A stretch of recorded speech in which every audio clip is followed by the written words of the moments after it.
Amém, igreja. Graças a Paz. Salmos 46. Nossa palavra essa noite. Irmãos, em algumas partes que a gente olha na palavra, nós vemos uma orientação do Senhor nesse sentido.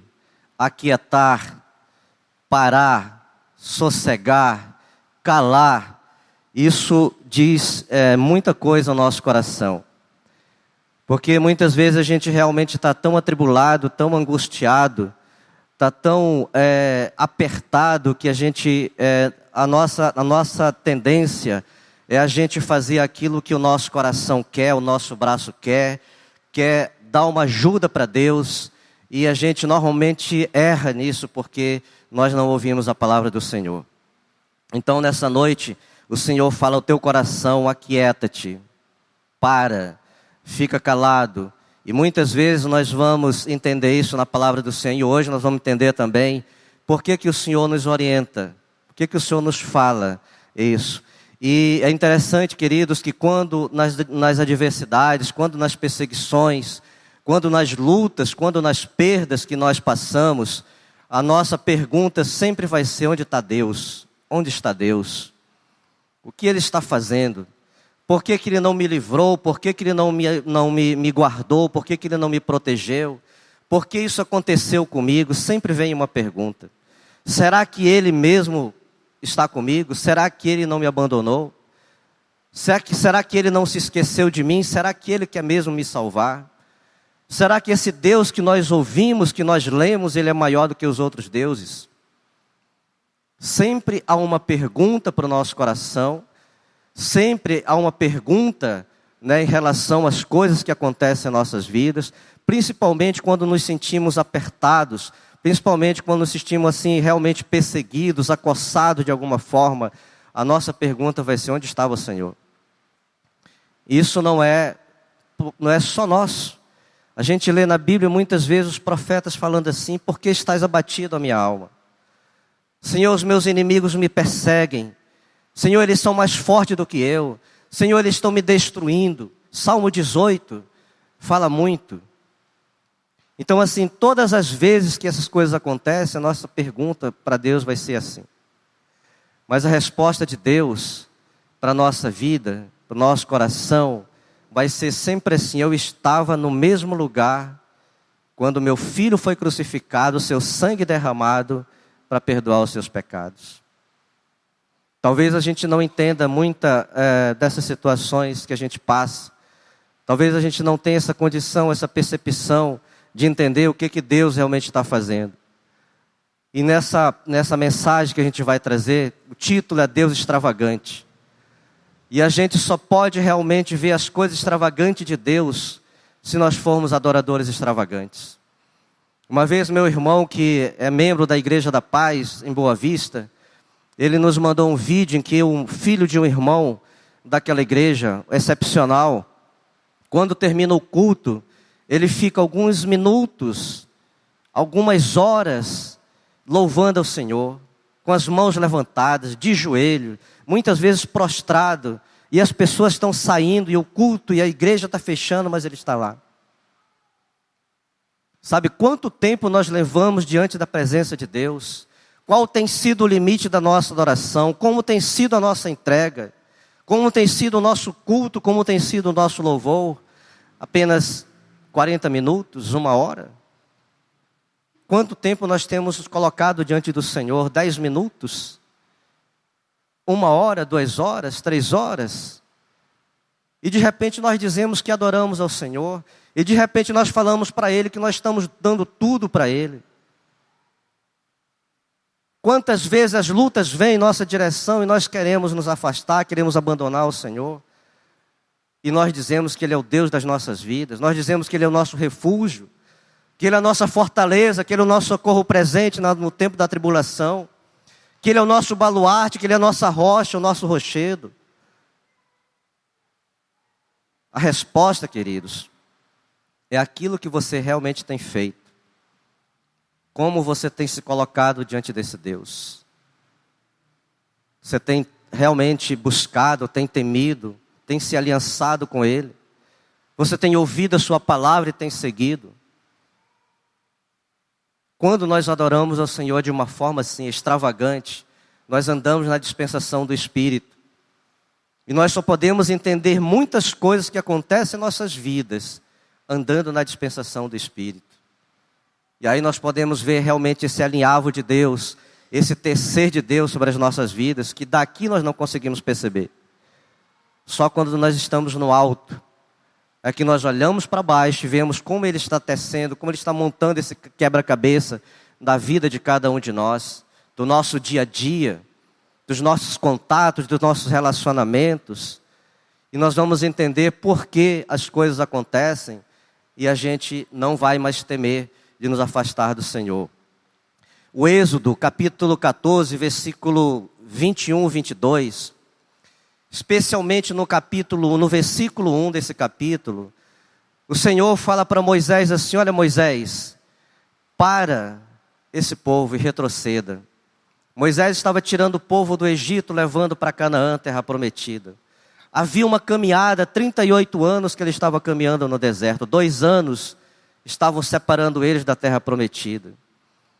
Atrás estava Faraó, um exército grandioso, poderoso, guerreiros de excelência. Mas o Senhor diz para ele: Moisés, retroceda, aquieta-te, fica parado. Moisés não fala nada, fica em silêncio. Queridos, humanamente falando, se nós estivéssemos fugindo de um inimigo poderoso, a coisa que a gente menos queria era parar e menos ainda, retroceder um pouco. Para ficar mais perto desse inimigo, para ficar à vista dele, para que a gente fosse de alguma forma alcançado e dizimado. Mas a orientação do Senhor é quieta. Retrocede. E você vai ver, Moisés, o livramento que eu vou dar. Ele começa a orar assim para o povo: olha, vocês vão ver o que Deus está fazendo. A partir desse momento, a partir de hoje, essas pessoas que vocês estão vendo, esses perseguidores, esse exército, esse faraó, vocês não verão mais. Seus olhos não verão mais. Mas nesse momento Deus fala para ele assim: olha, Moisés, por que você me pede socorro? Por que você clama a mim, Moisés? Lá atrás, se você ver, ele já tinha dado autoridade para Moisés. Ele tinha colocado nas mãos de Moisés um cajado. Ele tinha dito para Moisés que ele seria Deus no Egito, sobre a vida de Arão, e Arão seria o seu profeta. E ele diz para Moisés assim: olha, Moisés, ordena que esse povo marche. Fala que ele avance. Fala que ele toque as águas. E aí ele pega o seu cajado, e ele toca as águas, e ele diz para o povo que avance, e o povo avança. Naquele momento em que Moisés toca as águas, a palavra do Senhor fala que naquela noite veio um vento forte oriental e soprou a noite inteira. E quando estava amanhecendo, e havia uma parede de água de um lado e de outro, e o povo passou a pé seco. A palavra não diz que havia algo molhado naquele caminho, era seco. Por que isso, queridos? Porque tudo que Deus faz é grandioso. Ele não pensa pequeno. Ele não pensa de uma forma medíocre como nós pensamos muitas vezes. Ele não para quando nós alcançamos uma vitória e a gente realmente para. Ele não está satisfeito com as coisas que Ele faz na tua vida. Ah, Senhor, mas eu já consegui muito. Ah, Senhor, eu já avancei muito. Ah, Senhor, mas eu já realmente me regozijei. Já tive muitas experiências com o Senhor. É pouco. Ainda é pouco. Ele quer coisas extraordinárias, grandes, porque Ele é um Deus sobrenatural. Os seus milagres são extravagantes.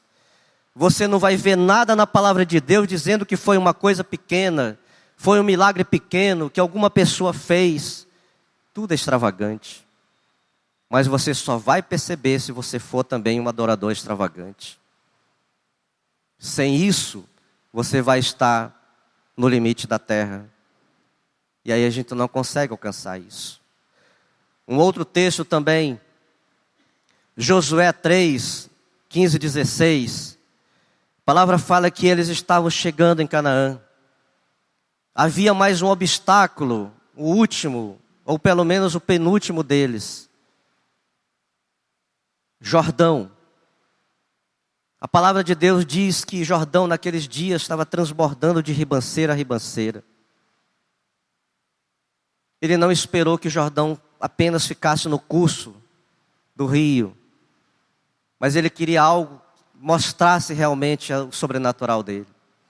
Ele ordena para Josué, diz assim: olha Josué, manda os sacerdotes levarem a arca, e quando os sacerdotes tocarem as águas, essas águas se abrirão.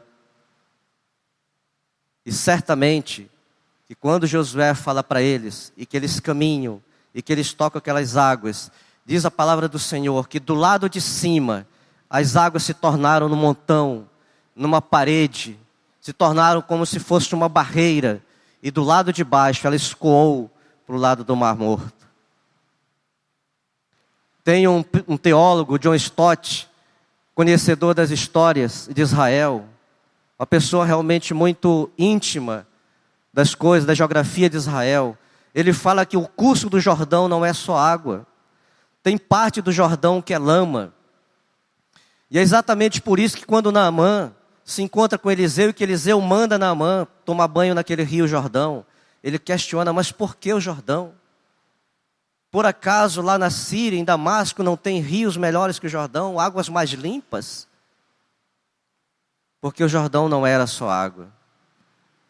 E o irmão fala que aquilo significa que não era água, simplesmente que fez aquela parede, era lama. Queridos, a gente pode imaginar assim: não, mas eu tive uma experiência, eu passei pelo Mar Vermelho, eu vi as águas se abrirem, de um lado era água, de outro lado era água. Deus vai fazer a mesma coisa. Deus não fez a mesma coisa. Deus não tem uma receita de bolo para você. Você é individual. A experiência que uma pessoa tem, ela não serve para você. Cada um de nós tem uma coisa diferente. Cada um de nós tem um encontro diferente. Cada um de nós tem uma percepção diferente. Cada um de nós realmente vê Deus de uma forma diferente, porque tem uma experiência diferente. Se colocou de um lado uma parede de lama, e do outro lado a água escoou, e eles passaram também a pé seco. Deus é um Deus extravagante. É assim que nós vemos realmente as coisas acontecerem. Os nossos olhos, o nosso coração tem que ser um coração rendido dessa forma. Os nossos pensamentos, nossa oração ao Senhor, as nossas petições a Ele, a nossa entrega a Ele, tem que ser algo grande, porque senão nós vamos ficar no natural. Outro texto também, Josué 10, 12, 13. A palavra fala que ele estava lutando uma batalha durante aquele dia. Havia vencido algumas nações, mas o dia estava declinando, o sol estava declinando. Ele precisava vencer mais 5. Mas ele começa a lembrar dos milagres de Deus. Ele começa a lembrar que o Senhor mandou codornas. Ele começa a lembrar que o Senhor mandou maná. Ele começa a lembrar que o Senhor tirou água da rocha. Ele começa a lembrar que o Senhor mandou nuvem, mandou sol para proteger eles. Ele começa a lembrar que durante aqueles 38 anos, as roupas não envelheceram, as sandálias não desgastaram. Ele começa a lembrar que ele transformou água amarga em doce. E ele pensa assim, e ora assim: sol, detente em Gibeão, e tua lua no vale de Ajalon. E foi exatamente assim. A palavra diz que pelo espaço de quase um dia inteiro, o sol não andou, e a lua também não andou. E para algumas pessoas que acreditam que isso não é verdade, ele parou o tempo. Por que ele parou o tempo? Porque ele fez tudo isso. Ele criou os mundos de matéria não existente. Ele é um Deus todo-poderoso. Foi Ele que colocou a areia do mar para que as águas não traspassassem. Observa isso. Você que gosta de mar, você que gosta de rios, você vê aquele mundo de água, 5.000 metros, 8.000 metros em alguns locais, ondas gigantescas, e elas morrem na praia. Está escrito. Ele tem domínio sobre isso.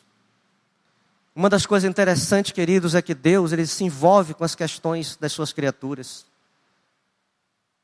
E outra coisa interessante também é que Ele tem domínio sobre a natureza, sobre tudo que Ele criou. Não era impossível para Ele. Também Isaías 38, 7, a palavra fala que profeta, Ele mandou o profeta Isaías falar para Ezequias, o rei Ezequias, olha, você coloca a tua casa em ordem e você vai morrer. Mas a palavra diz que Isaías, assim que o profeta sai, ele começou a chorar muito, ele se derramou muito, ele colocou a cara no chão, ele foi com o rosto na parede, e ele começou a falar para o Senhor, e começou a mostrar os feitos para o Senhor, a falar para Deus os seus feitos.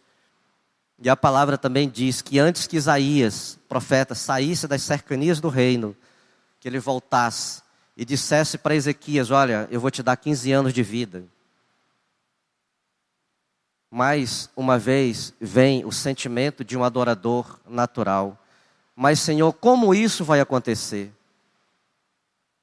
Senhor, de que forma isso vai dar? Senhor, será que o Senhor mesmo que está falando? Me dá um sinal. Às vezes Deus fala claramente com cada um de nós. E nós fazemos prova dele. Senhor, me dá um sinal. Senhor, fala comigo. Senhor, será que é isso mesmo? Senhor, que eu não tenho dúvida, que eu não tenha dúvida. Senhor, vou consultar a tua palavra para ver se isso tem fundamento. O que acontece, queridos? Deus poderia ter levado esses graus, esse relógio para frente, o curso normal. Mas ele falou assim, não, o sinal vai ser o contrário. Eu vou retroceder 10 graus na escadaria do relógio do teu pai, Ezequias, Acais. E a palavra diz que o relógio retrocedeu 10 graus. Seria natural, seria normal se ele andasse, mas Deus faz coisas diferentes. Talvez o que acontece conosco é quando Deus começa a mostrar essas obras extraordinárias, nós não cremos, porque nós não estamos acostumados com coisas grandes. A gente foi educado para ver coisas pequenas, desejar coisas pequenas. Principalmente quando se trata de reino, a nossa visão é muito curta. Nós só sonhamos coisas pequenas. Deus é um Deus grande. E para que você veja as coisas de Deus, você também tem que ser um adorador grande, extravagante. Um adorador que realmente abraça as coisas de uma forma como ninguém faz. Se você louvar, louve como se fosse o último. Se você tocar, toque como se fosse a última nota, a última acorde que você faz. Se você orar, ore como se fosse a última oração da sua vida. Se você fizer qualquer coisa, faça como se fosse a última. Seja intenso. E aí você vai ver a manifestação de Deus. Aí você vai ver a glória de Deus inundando o seu coração. Uma outra coisa interessante é que quando ele fala para Abraão, que Abraão seria pai de uma nação, 99 anos, você vai ter um filho. Mas como, Senhor? Como, Senhor? Mas ele teve. Quando Deus fala também lá em Isaías 40, quando ele diz que ele tem domínio sobre todas as coisas, ele tem poder sobre a sua criação. E ele diz assim que ele é um Deus que mede o universo a palmos, que ele pesa os montes em balança de precisão. que Ele coloca as águas dos mares, dos oceanos na concha das suas mãos, que Ele conta as estrelas e todas conhece e chama pelo nome, que é tão grande. E Ele perguntava a Abraão: o que é demasiadamente difícil para mim, Abraão? Sabe, queridos, tem coisas sobrenaturais. Quando o Senhor fala na Isaías 40, 12, 15, que Ele se refere lá às nações, Ele diz assim: olha, as nações são para mim como uma gota no balde. O que é uma gota no balde? Quando você coloca uma gota no balde, ela se dissolve. De repente, se você quiser encontrar de novo, você não consegue mais. As nações são para mim como uma poeira, um cisco. Como você consegue dimensionar um cisco? Não consegue. Pesos e medidas você não consegue dimensionar uma poeira. Mas é isso que representa as nações. É exatamente isso que representa essas circunstâncias, as perseguições, os problemas, as perdas, as angústias, sofrimentos. Procura na história onde está o reino assírio, onde está o reino grego ou império, onde está o império babilônico, o persa, o medo, onde está o império romano. As nações, os reinos, aquilo que te persegue, são como uma gota d'água, como cisco. Porque Deus é grande. Se você crer no Deus extravagante dessa forma, você realmente vai andar no sobrenatural. Andar na dispensação do Espírito. Você vai ver coisas maravilhosas. Juízes 7, 10, 20. A palavra diz que Gedeão, família de Gedeão, Israel naqueles tempos, estava assim perseguido por muitas nações, especialmente pelos midianitas. E Deus escolhe ele. E Deus coloca lá um número grande de guerreiros. Mas Ele fala assim: olha, eu não quero que você ganhe com esse número de guerreiros. E foi diminuindo e chegou a 300. Sabe, uma das coisas que eu fico impressionado com a palavra é que Deus está sempre falando para você: aquieta-te. Senhor, mas o que eu tenho que fazer, Senhor? Qual o sacrifício que eu tenho que fazer? Nenhum. Às vezes a gente fala da palavra para alguém e ela fala assim: mas qual é a dificuldade? Nenhuma. Qual o esforço? Nenhum. E muitas vezes elas rejeitam porque não veem isso. Se alguém pedisse para alguém sacrifício, que ela andasse 200 quilômetros, que ela carregasse um peso nas costas, ela ia sorrindo. Mas quando fala assim, não tem. Deus não quer sacrifício. Apenas que você fique quieto. Apenas que você obedeça. Apenas que você creia. Aí é difícil. Uma das coisas mais difíceis para nós, especialmente cristãos, é quando nós ouvimos de Deus: espera. Meu filho, espera.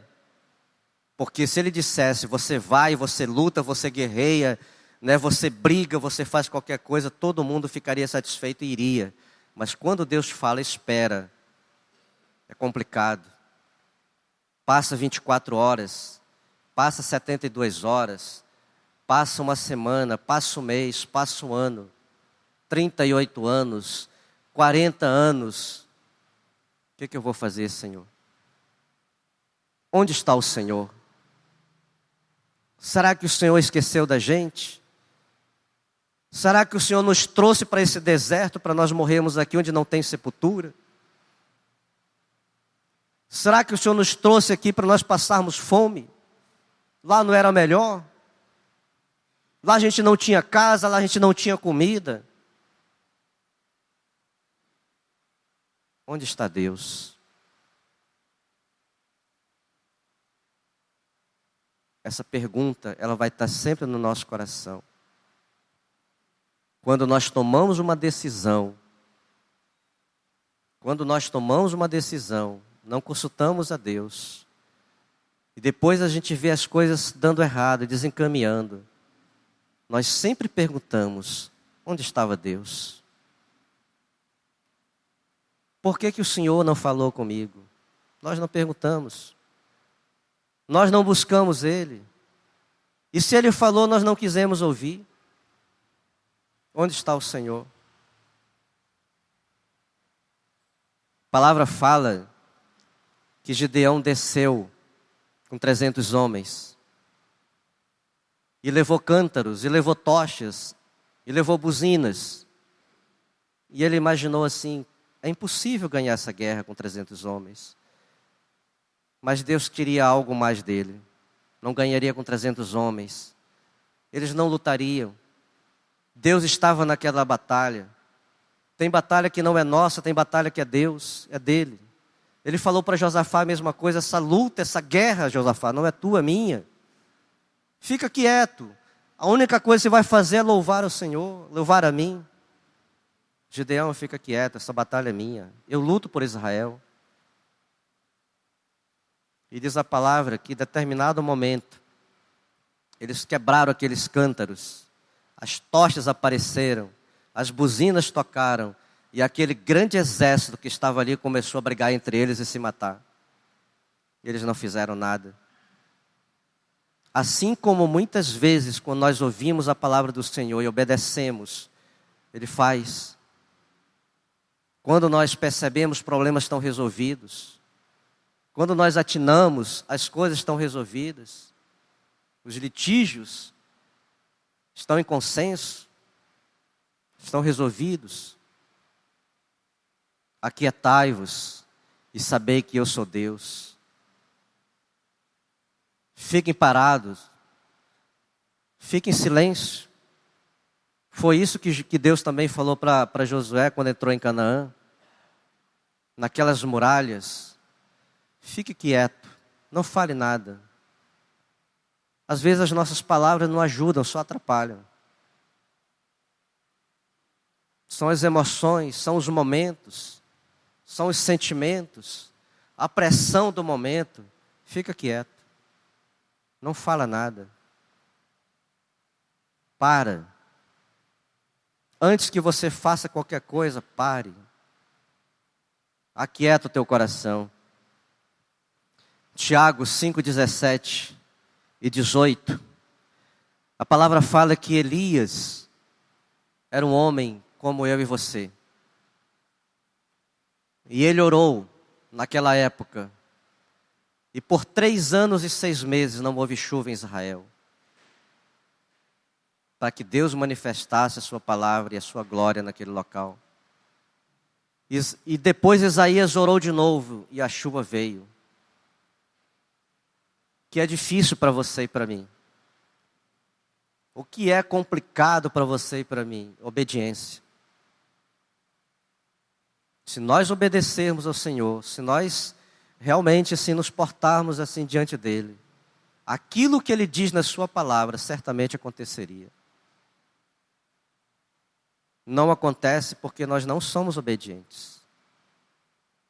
Nós precisamos nos arrepender disso, urgentemente. As nossas igrejas precisam se arrepender disso, urgentemente. As nossas famílias precisam se arrepender. O sentimento do nosso coração, exatamente isso. Deus, Ele tem coisas grandes para nós, mas vai depender muito de a gente aceitar isso ou não. Muitas vezes nós questionamos as coisas de Deus, questionamos Deus. Imaginem vocês, se nós fizéssemos aqui uma liturgia, em que antes do louvor viesse a palavra, e que essa palavra tomasse todas as 2 horas que nós temos de culto. Pastor Davi, na semana seguinte você tinha metade da igreja aqui.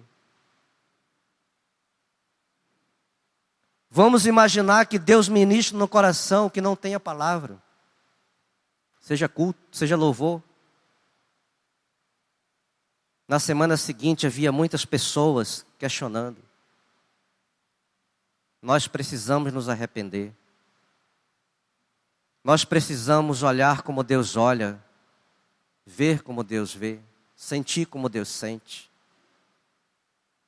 Tantas coisas, irmãos, que nós realmente trazemos numa estrutura. Nós não damos vazão ao Espírito Santo. Nós não convidamos.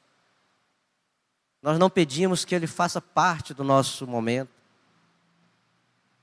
Nós somos muito limitados.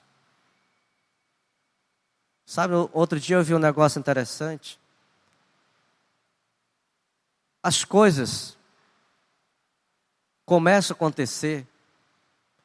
É uma sugestão, acho até que secular, um filme, falando de Cristo.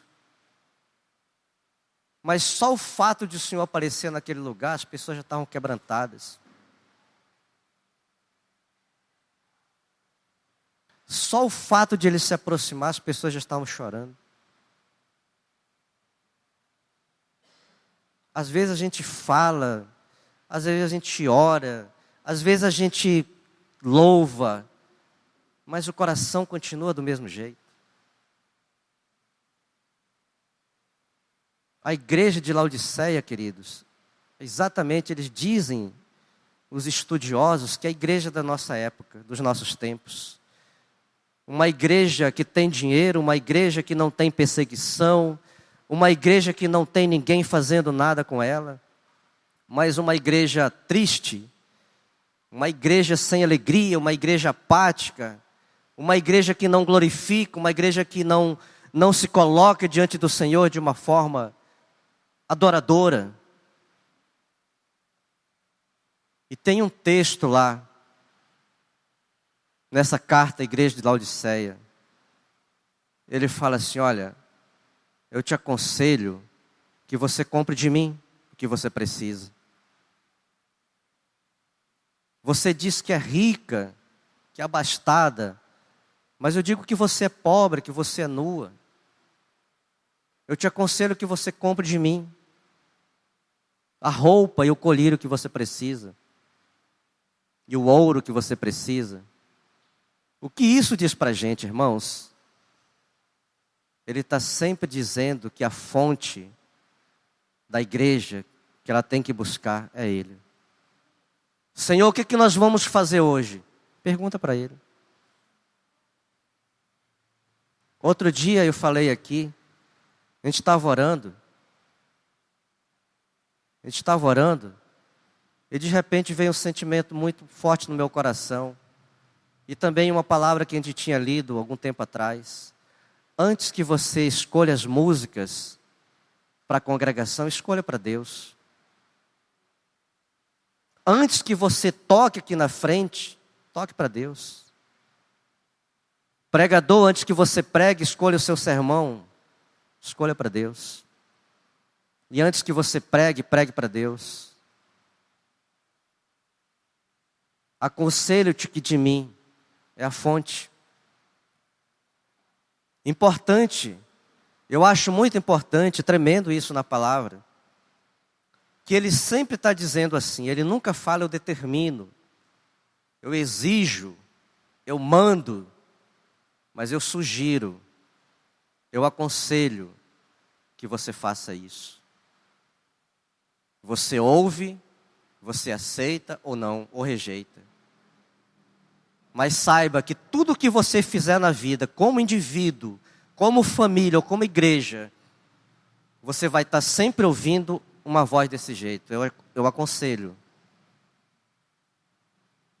Os céus e a terra tomam hoje por testemunha contra você, que eu te propus a vida e a morte, a bênção e a maldição. Escolhe, pois, a vida, para que viva tu e a tua descendência.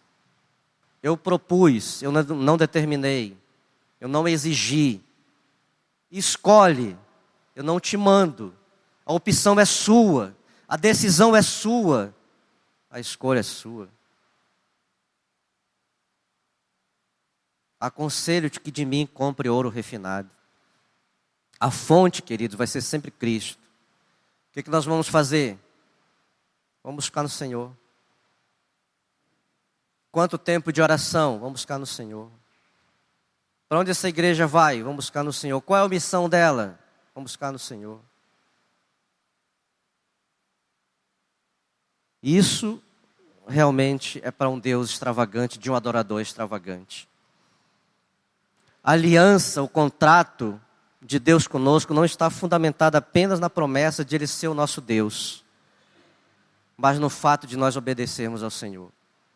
A tônica de tudo que você vai ouvir na palavra e vai ler na palavra é a obediência. Não tem uma outra mensagem, não tem outra coisa diferente que não seja obediência. E vocês veem isso. Josué e Caleb entraram na terra prometida por obediência. Josué foi o comandante daquele grande grupo para entrar em Canaã por obediência. Todo o cerne do Evangelho vai estar sempre na obediência. E aí nós temos a decisão em nossas mãos, ou em nosso coração, obedecer ou rejeitar.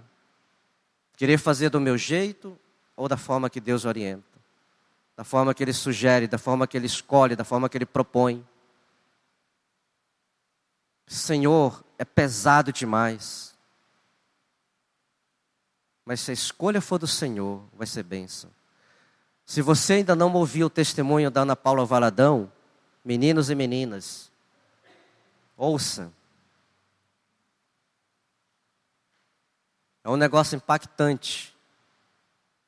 Um futuro marido que já estava pronto de casar, a quem o coração realmente se derretia, mas de repente Deus fala assim: esquece.